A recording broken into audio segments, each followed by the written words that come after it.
Greetings, travelers. Last Epoch has done it. With their 1.1 update, their second cycle after the big release of Last Epoch in February of this year, they have listened to the community, and this update is providing us with one thing, and a lot of that thing.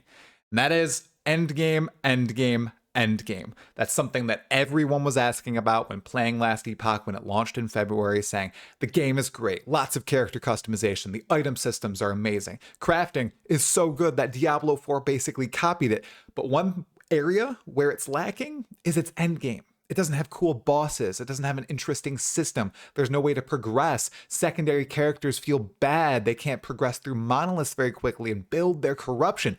Well, 11th Hour Games has decided to address all of those concerns with Harbingers of Ruin. Yep, they're not Harbingers like in Path of Exile. They're very different. And this is a huge blog post in which 11th Hour Games goes through all the different editions. And if you'd like to read it, a link will be below. But I am just going to give you the spark notes of what exactly is coming into the game with this update, which launches on July 9th of this year. That's about 1.5 weeks away. I will definitely be playing it. They've convinced me to come back in. And I'll talk about that just very briefly. A lot of you know I do lots of Path of Exile videos. I'm starting to play a little bit of Diablo, and I did play Last Epoch on launch, but I bounced. It didn't enrapture me. One reason is because there wasn't a lot of endgame, a lot of reason to push my character. With this, that has changed. I like bosses, I like boss fights, and that is the big thing that they should put at the top of the article instead of that other thing that we'll talk about in just a brief moment. And that's the fact that there are a set of new bosses in the game called Harbingers. It sounds like there's essentially two variants of the Harbingers, but they can have different movesets depending on which timeline you fight them in, and those who have played Last Epoch know that there's lots of different timelines that you can encounter, and each timeline has an end boss, but it's kind of like a reskinned boss most of the time.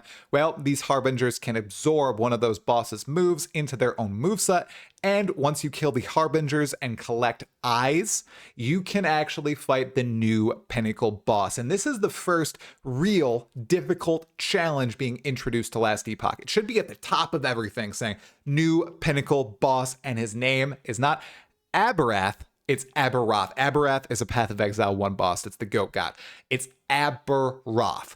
And he will be extremely difficult. I'm guessing it's going to be Shaper level difficulty for those Path of Exile players and Lilith difficulty for those people who play Diablo 4.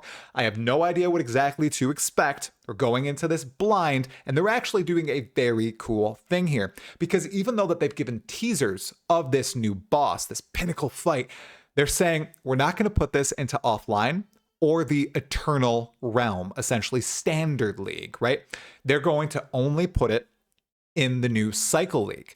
So people can't go practice instantly on their super strong standard characters and down the boss. It's only going to be available in the League patch up to a week. Or if somebody does clear it in that League patch, they will move it over to Standard League or Offline League within 1 business day. I wish Path of Exile would take this. I hate when people go into a new expansion and there's a brand new boss and they just go fight and practice it on this not real patch with these unreal expectations of characters, these characters that have godly items that have been passed down. Everyone is going to be starting it fresh except people who have alpha tested. And if there's a race of some sort with this boss, which I'm sure there will be at least a community race, it's going to be actual first impressions of people fighting this boss, not people who have practiced it on standard with no risk to their characters and no risk of losing that entry fee that you have to pay. Because like Path of Exile there and Diablo 4 now, there are entry fees, but they seem pretty easily obtainable. And the first time that you fight this brand new boss, you will get 10 tickets essentially to go into the boss and fight it, which is a great idea. Now, that's the new big thing, the Pinnacle boss, and then there's 2 sub bosses underneath him. Then we also have basically a new league mechanic, and that's the Nemesis system. It allows you to fight a big monster, and it's in every area, and you can either choose to fight the big monster, take the loot now, fight the big monster, empower the loot, and encounter it at a later time, or just banish all the loot entirely and the monster and not get anything because it's all trash, right? So I think this will be in every single area. You'll get to encounter it, build up your character. It's kind of a preview of what's to come at endgame. They essentially said we want to give players an opportunity to experience some new content while working their way to monoliths and the endgame. The Nemesis system is exactly that. Up next, there is a new faction, and it's an endgame faction in addition to either the Circle of Fortune or the Merchants Guild. It doesn't replace either of them. It just gives you more endgame buffs and boons and loot, explosions, all that stuff. That seems pretty cool, but not a lot is changing with existing stuff there. In addition, endgame progress, which is something that a lot of people complained about before on alternative characters, is being sped up quite drastically with a few new currencies and options that are being implemented to boost up your corruption levels and clear out the timelines faster. So on alternate characters, you don't have to go through the entire system again. Essentially what they had in the first cycle, imagine if you're playing Path of Exile and you had to unlock the entire Atlas passive skill tree on all subsequent characters over and over. They're kind of removing that, but there's still some archaic system in there where you do have to progress through the timelines organically again. We'll see how it works out. It sounds like a good system, but we need to see what it looks like in practice. Next big thing is the fact that there are 30 new uniques in the game. And actually, we're going to swap on over to my screen right now. There are plenty of them showcased in this blog post right here on their site.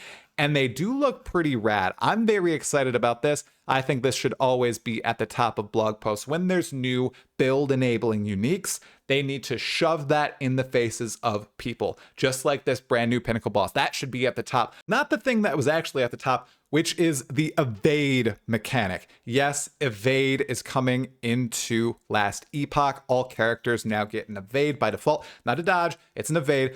And essentially, it doesn't give you any iframes. It's just a quick repositioning ability. Lots of games are getting it. Now they can assume that every character will have access to this sort of mechanic, so they can design bosses and enemies around that. Overall, it's a good thing. I'm glad it's added. Don't know why it's at the top of the list, though. I think that it should be in the middle or near the bottom, which is why I ended the video with it. Alongside a host of balance changes and fixes and all that stuff, that's what's coming in Last Epoch 1.1 Harbingers of Ruin. I'm very excited for it. I will be streaming it on July 9th. If you'd like to see more content about Last Epoch, Path of Exile, Diablo 4, whatever, make sure you like this video by hitting the like button, subscribing to this channel, and hitting the sub notification bell because you'll get all that content directly in your inbox or popping up on your YouTube homepage, which I know is where people go. People don't go on the subscriptions feed like I do. Anyways, that's all for this video. Thanks for watching. Telakura, Exiles, and Travelers.